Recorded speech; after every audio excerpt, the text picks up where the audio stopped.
1,00,000 unit जे एखादा उद्योजक युनिट तयार करणारं सोलर प्लांट लावलेला आहे त्याचं महिन्याचं बिल 10 लाख रुपयेपर्यंत वाचत होतं। आज नवीन गव्हर्नमेंटने जी पॉलिसी तयार केलेली आहे त्याच्यावरती जवळजवळ 8 लाख रुपयाचा दर महिन्याला तोटा हा त्या सोलर उद्योजकाला सहन करावा लागत आहे।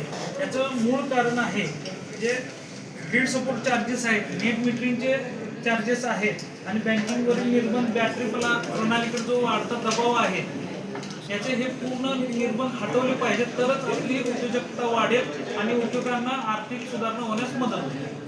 की आजूबाजूच्या राज्यांमध्ये सोलरला पोषक असं वातावरण आहे, ते आपल्या राज्यामध्ये आता अशा परिस्थितीमुळे आपल्या कंपन्यांना जे आता कॉम्पिटिशनचं जे युग आहे त्याच्यामुळे प्रोडक्शन कॉस्ट ही खूप वाढणार आहे बाकी राज्यांच्या तुलनेमध्ये। मग आपल्या जे महाराष्ट्रातल्या कंपन्या आहेत त्यांना ते माल जे विकणं आहे ते खूप अवघड जाणार आहे।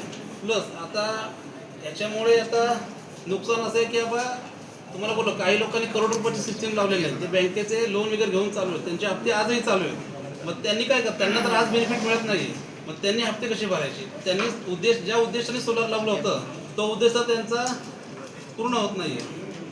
तुमच्या नेमक्या मागण्या काय? मागण्या आमच्या अशी आहे की ग्रीड सपोर्ट चार्ज जो लावलेला आहे एक तर रद्द करावा, जर त्यांना रद्द करणं शक्य नसेलच तर तो थोडासा कुठेतरी कमी करून तो थोडासा एक रिलीफ द्यावा। आणि जे नेट मीटरचं जे 9 ते 5 जे त्यांनी टाईम दिलेला आहे हा 24 तास बेनिफिट द्यावा। आणि माझं म्हणणं एकच आहे की त्यांनी हा विचार का नाही केला की एका वेळेस 3-3 पॉलिसी का लागू केल्या आहे? आता एक पॉलिसी लागू केली असती, 2-3 वर्षांनी दुसरी पॉलिसी लागू केली असती। एका वेळेस एवढ्या 3 पॉलिसी लागू झाल्यामुळे सगळ्यांना हे म्हणजे नुकसान तर म्हणजे खूप जास्त झालेलं आहे। आणि आता आम्ही कंपन्यांमध्ये गेल्यानंतर आम्हाला जी नाराजी ते व्यक्त करतायत पण ते समोर येणार नाही आहेत।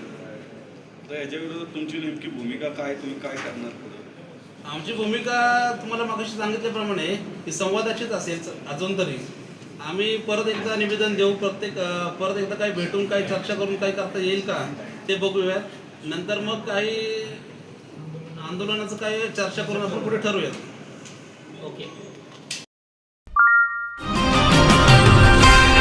सर्जनशील न्यूज